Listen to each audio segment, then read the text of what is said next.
welcome back to another episode of the Fearcast. This is the podcast dedicated to OCD, anxiety spectrum disorders, getting your life back. I'm your host, Kevin Foss. I'm a licensed clinician specializing in the treatment of OCD and anxiety disorders. Thank you all so much for joining me today. Thank you all so much for joining me on YouTube if you're watching me. Thank you all so much for joining me if you're listening to it on your phone or iPod. Do people still use iPods anymore? Remember those? Anyways, those turned into your phone. Your phone ate an iPod, so it's now that. Anyways, point doesn't make any sense. Here we go, though. So welcome, everybody. So this is a question and answer based podcast where you get to send me, the therapist, questions about OCD and anxiety disorders. Crazy, right? But if you have a question that you would like me to go over, feel free to go over to fearcastpodcast.com. Send me an email there if you click on the submit a question link, and you can send me the question over there. You can also send me a success story, and I'm going to read one of the success stories here. It's kind of a success story. It's kind of not as well, but you'll hear what it is shortly. So you can send me a message over there. I will read it, consider it, and likely put it up on a future episode. You can also send me a message over at Instagram. I'm Fearcast Podcast over there. You can follow me over there. I post some sometimes helpful, sometimes funny posts over there. You know, it's Instagram stuff. That's what it does. You can also send me a question. So an audio question, either there, you can send it to me. You can email it to me, send me a shared Google Drive kind of a recorded audio from your phone or computer or wherever. Email me the link, and that will shoot you up to the top of the list. So I'm going to try, in the time that I have today, get through a number of questions. So I'm going to try to do a little bit shorter of an answer, but we're going to see how it goes. I'm trying new things. So the first is going to be that success story. The success story comes from Mike. So Mike says, honestly, I just want to thank you for being so open and flexible in bringing people on your show that have different ideas about OCD and its treatment. Not to say that OCD doesn't have its place, but at least for me, the most help I've ever gotten, say by a long shot, has been from hearing people like Michael Greenberg and now Carl Robbins. So he says, he goes on to say, and I'm not just saying it's nice to hear people talk about alternatives. Like this stuff actually has positively impacted my life for the better. And I'm finally feeling hope again. I can't wait for the newer ideas to become even more mainstream. Thanks again. And he says, I would also love to hear either of those guys back on your show. So my last episode, if you haven't listened to it, is from, or I was joined by a fellow named Carl Robbins. So he is a licensed therapist, and he focuses on, or he specializes in using inference-based cognitive behavioral therapy for OCD and anxiety disorders. So short for, or it's IBT for short. Mike, I had a lot of fun having Carl on. I had a lot of fun with Michael Greenberg on as well, or Dr. Greenberg on as well.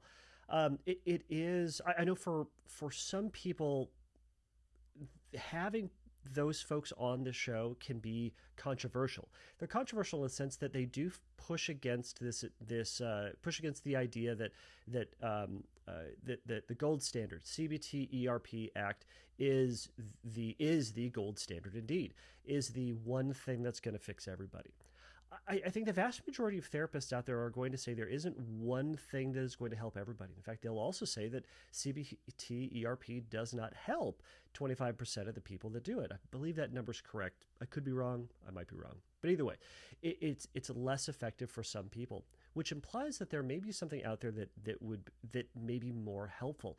I get really excited when I hear some of these alternatives, not because I'm desperately trying to get away from CBT ERP, because obviously I've seen that it helps. Obviously, I've talked about it a bunch here, but that it opens the door to maybe something else that can be even more helpful, or can help that maybe 25% of people who don't get the same results from ERP that other people might. So how can we reach those folks? And it's also, I think this is also the case. Hearing a different method for ultimately getting towards the same end can be really helpful. So I've said it before, sometimes hearing the same thing from a different voice can, for whatever reason, be helpful. Sometimes hearing similar information or hearing, gosh, in some instances, it can feel like the opposite information from somebody, but ultimately to the same end can also be helpful in terms of, all of us hear and learn things differently. And maybe for one person, kind of the Greenberg, the IBT approach is going to be really helpful. For another person, it's going to be CBT ERP. I don't want to be married to any one of them in particular, but I want to do the thing that's going to help. So if those things are going to be helpful, awesome. So I'm probably going to be infusing some more IBT stuff in as I do these. I found that after I talked to Greenberg and kind of read a lot of his stuff, I incorporated a lot of his concepts. So I'm probably going to be doing more of that. In fact, I'm reading the book on IBT right now, so there's going to be more of that to come. But Mike, yeah, if there are questions specifically for Dr. Greenberg or for Carl Robbins, I'll be sure to try to reach out to them and see if I can get them on. But thank you so much for that feedback as well. All right, so the next question comes from Scott. Scott says, "Hi, Kevin. I'm based in the UK, so I hope it's okay to contact you." Yes, it is. Thank you so much for messaging me. If you are anywhere in the world, you can contact me. So either, again, through Instagram, through the website, fearcastpodcast.com. What I love about the podcasting format and now YouTube format is that it can literally reach anybody.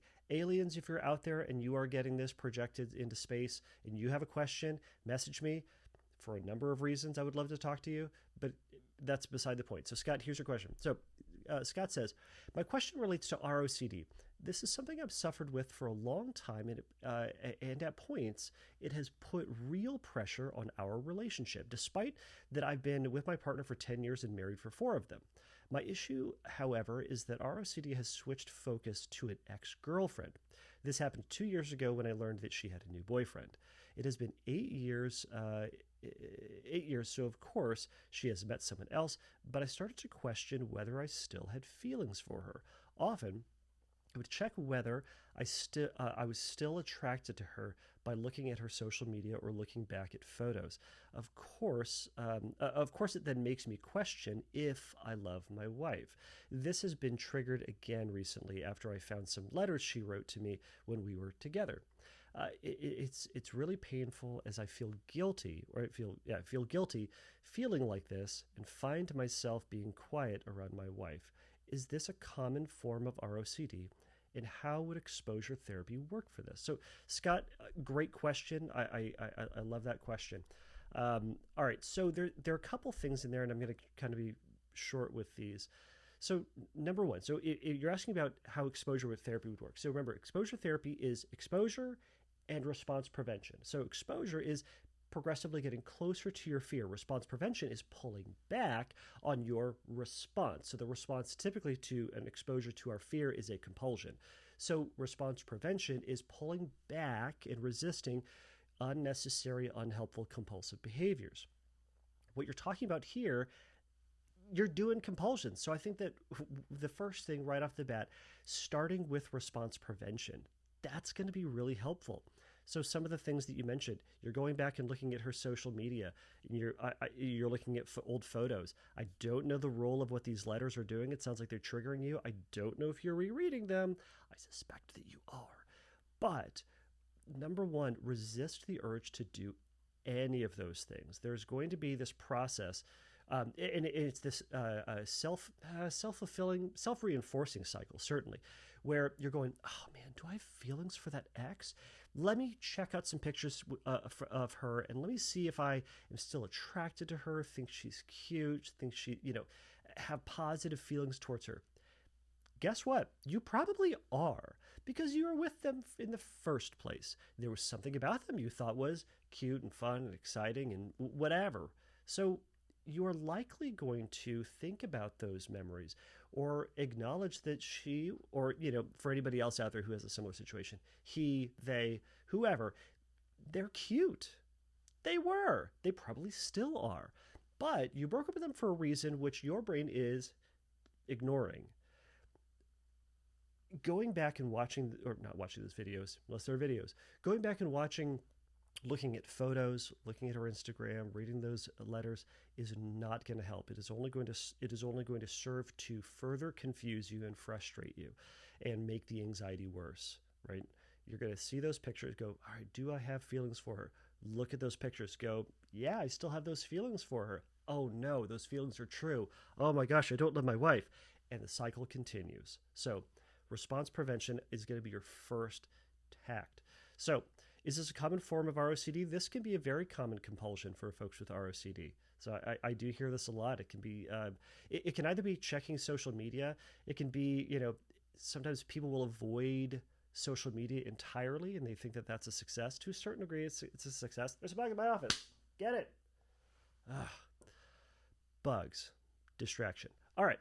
So what happens is people will avoid social media entirely because they're like, oh man, I'm still friends with my ex, or my friends are still friends with my ex, and her picture comes up or his picture comes up, and you're like, oh man, do I still have picture or still have feelings for her? But she's so cute. She was so cute, but she still kind of is. And she was so much fun, and she probably still is. And the cycle continues. And then the evaluation, the feelings that I have for her, do I have the same for my spouse?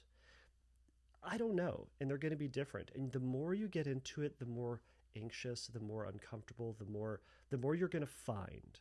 So, Scott, what I'd say is you're probably experiencing a lot of exposures as is. I would first start with response prevention. So, other exposures that can absolutely work for this, and I know this is going to go against if you listened to the Carl Robbins episode from last week. Scripting can be really helpful for this. You might want to work with a therapist on developing that. There are a bunch of other things that could be helpful as well, Scott, but for right now, response prevention and resisting that rumination and comparison, that's going to be difficult, but redirecting your attention back towards your wife is going to be probably the most effective thing. You also mentioned that when you have these thoughts, you're quiet, and I anticipate you probably feel a little distant. I don't know if or you said that there's guilt about having them. I know there's guilt. I know there's discomfort. And I think there's guilt because guilt can be one of those feelings that kind of is a big red flag to show us when we're doing something that is against what our values are. Sometimes we feel appropriate guilt. If we do something that is against our values, we should feel bad. What that bad feeling does is it hopefully pulls us back on track to being the person that we are wanting to be and striving to be. I wonder if in this instance, that guilt is there to illustrate that you're kind of doing something that deep down or even shallowly you know that you're not supposed to. So acknowledge that you feel that guilt. To yourself, acknowledge that you're doing something, the compulsions, that isn't helpful, and aren't the type of person you want to be. Maybe I'm just guessing, but I think I'm right. And during those times, lean into conversations with your wife. Though it feels like you want to be quiet or pull back, an exposure here could be leaning in and having conversation, engaging with her, saying something about her, reflecting on your relationship with her, trying to build new memories with your wife, trying to engage in physical contact with your wife even.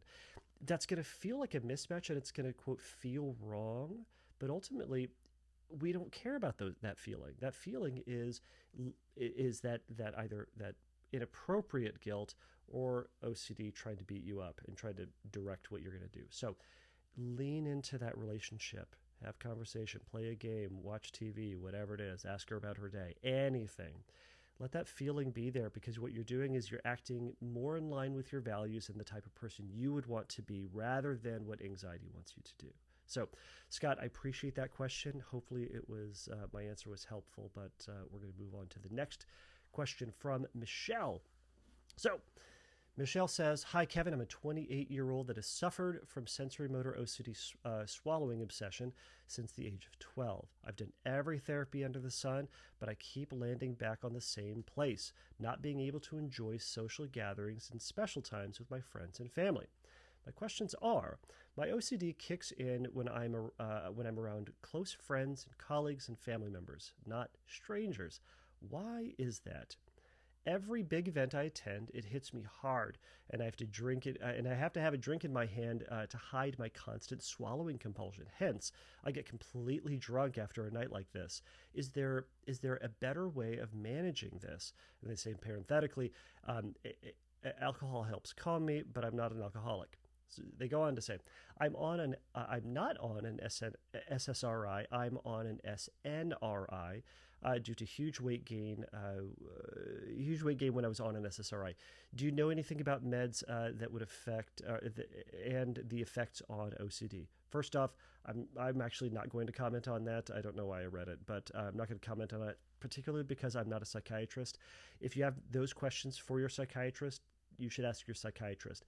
I can try to get a psychiatrist on for a future episode. That might be a good idea to talk about medication, weight gain, some of the common things. Actually, I'm going to reach out to a psychiatrist today. That sounds like a good idea. All right, moving on, Michelle. They say, is OCD like this ever curable? Does it get worse the older you get? My fear is growing old and alone and stuck in an old age home having to deal with my HOCD all by myself. Michelle, thank you so much for this question. Sensory motor is a pain. It is a colossal pain. So first off, definitely go talk to your psychiatrist about those side effects and positive effects, the ones you want. So is it ever curable? So it depends on who you talk to. Theoretically, if you have this obsession but you do not engage in any compulsions, you've cured it in the sense that you don't have, quote, OCD anymore, because OCD requires you to have both the obsessions and the compulsions. Then you just have thoughts, and we all have thoughts, right? Right. So is it ever curable? Well, again, depends on who you talk to, but the goal for you and me is to acknowledge that for whatever reason your brain is giving you this thought and saying, oh my gosh, you're swallowing. Are you swallowing? How much are you swallowing? Are you swallowing too much? What do they think about your swallowing? Stop swallowing. And to let that thought be there. To not do anything about that thought, to not have to swallow more because it says swallow more, to have to swallow less. You swallow the perfect amount that you swallow. There's great advice, and I think that I would encourage you to do this. And it can be kind of, you can do it the flip way as well. But in this way, it's if there is anxiety about whether or not you're doing the right amount of swallowing or the wrong amount of swallowing, in those moments, just go, you know what, I probably did it wrong. And that's going to feel wrong. But when you roll your eyes and just say, you know what, I probably did it wrong. Who cares? And we're going to suffer the consequences and wait to see what those consequences are. Eventually, over time, your brain spends less time focusing on it and less time worrying so much that maybe you did it wrong. And to that end, what is so bad about you doing it? You said, man, I'm doing this around when I'm around close friends or colleagues and family members. I'm going to speculate. I wonder if it's because there's something to lose. So swallowing around strangers, who cares? You're not going to see them again. But man, friends and family, colleagues, they're going to see you. They're going to see you swallowing, and they're going to see it's weird. And they're going to see that they're going to go, oh my gosh, she swallows. Did you see Michelle swallowing? She swallows a lot, or in a super weird way. Isn't she so... I don't think we should talk to her. I think we should fire her. We should let her go. Let's not invite her back to the next family gathering. I don't know what that story is. You alluded to it at the very end. You said, my fear is growing old and alone and being stuck in an old age home, having to deal with OCD all by myself. So, Michelle, to challenge the validity of that, you have this swallowing obsession. People have probably seen you swallow. Have they said anything? Have you lost friends over it? Have you lost friends because of it? Not have you lost friends. We've all lost friends. Have you lost friends and they've said, Michelle, I don't want to be around you because you swallow so weird and you're just so weird? I anticipate no. The other part, though, is that you said, man, I've got to have a drink in my hand to hide it. That is a common compulsion I do hear, especially for swallowing, because you're trying to mask it. And then you're getting hammered at every event, and maybe more guilt and shame shows up as a result of that. I would challenge you to go one event without having a drink in your hand constantly. Go an event without alcohol in your hand, at least for once, see how that goes. But secondly, go an event, at least go for an hour without a drink in your hand, without trying to like swallow or like mask your swallowing like this, and swallow. Swallow wrong or swallow too much or swallow too little, but swallow. and see what people have to say. There can be an aspect of trying to do some information gathering, just seeing what happens. I'm willing to bet you haven't done that process. I want you to go in and see what happens. First, anticipate what your feared outcome is. Is it that they are going to think you're weird and leave you and judge you and yell at you, et cetera, et cetera? Or is that it, or is it some other story? And then test it. See what happens. And from the results, see if that is then going to change the initial fear. I'm willing to bet it will. And be honest with yourself about what you actually observed. Not what you think might be happening, but what you actually saw. And you might have seen nothing. I'm willing to bet that's what's going to happen. So there can be a whole element about getting into kind of your feared imagination, or kind of the feared fantasy, kind of the stuff that may have happened or could have happened or might happen. But all of that is a fantasy. It's not tangible. It's not reality, right? For more of that, you can listen to the IBT episode, because some of that element is going to be in the IBT stuff. But for this, I want you to take a risk and go forward and do that. Of course, you can do scripting to this fear, but again, it's all of that is future-based, and we don't have any control over that anyways. The first thing, again, is going to be response prevention, pulling back on the stuff you're doing to hide. So, Michelle, I hope that was helpful. I'm going to move on to the next one, since I have about 5 minutes before my next client. So we're going to buckle up and try to do this. So this question comes via the Instagram. So this comes from Ruth. I'm going to try to read this quickly. So Ruth says, "Hi, I just started listening to your podcast and not sure where to send this question. Instagram, that's where. Hope this works." It did. I have severe OCD, especially religious, for years. This year, it has picked up on a theme that has proved debilitating and caused me depression and such. I have this feeling, and I'm not, quote, accepting Christ's gift of salvation. They're Christian, in case you're wondering. Because it's too good and I'm unworthy. No matter how much I want to accept it, I never feel like I do. When I ruminate and think, do I accept this? It's like I hit a brick wall mentally every time, and I can't bring myself to say yes without hesitation or feeling insincere. I'm sure this has something to do with OCD. It does. Of course, my brain tells me it's a spiritual problem. But sometimes when I do feel that I, quote, accept this, the relief is only brief, and I have to do it all again in the next hour probably. It's a constant loop that happens all day, and it's driving me insane. They go on to say, are these mental blocks normal in OCD? Are these mental blocks normal in OCD that make me feel like I can't make the decision I want or reach the level of feeling certain? It feels like I get close, and then it feels like tires spinning in the mud in my mind. Hope this analogy makes sense. It does.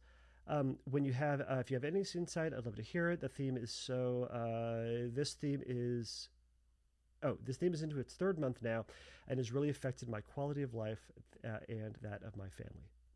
Thank you. All right, Ruth, thank you so much. So I'm going to try to answer this quickly, because I already reached out to you via the Instagrams and gave you my answer.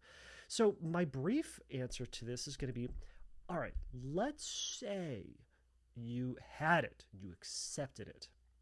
How does that feel? Has anybody described what that feels like? And that is a reliable and consistent feeling?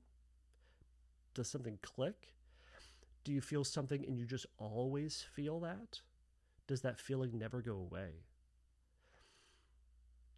I'm willing to bet there isn't an objective measure for knowing that you accepted Christ's gift. And that's part of the problem.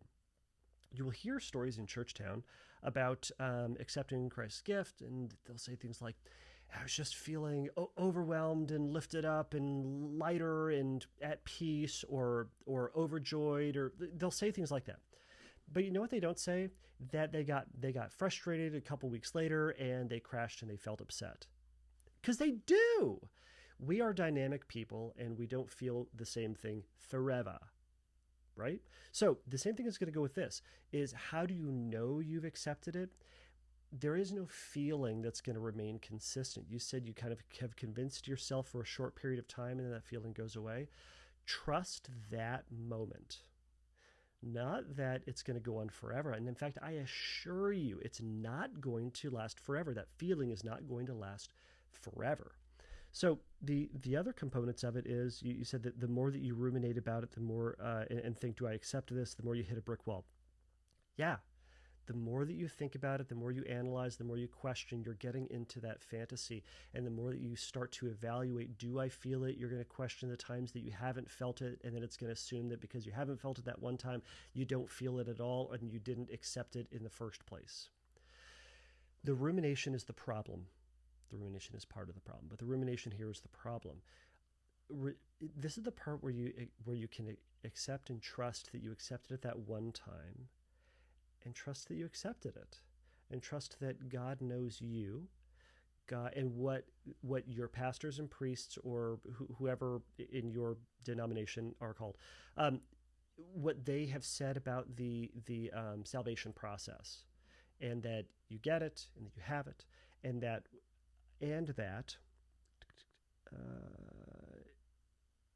when you have said it, you have gotten it. We trust it. That's what faith is. We don't have certainty, 100% proof. It's called faith, not proof. Faith is having a lot of information and then kind of rounding up the rest of the way. That's what we're doing here. We're taking what we know and then rounding up to the rest of it and trusting that it's true. So this is where you trust that it's true and resist that analysis. And you can say to yourself, you know what? I'm just going to trust that I am, and we're going to see how it goes. If you read Can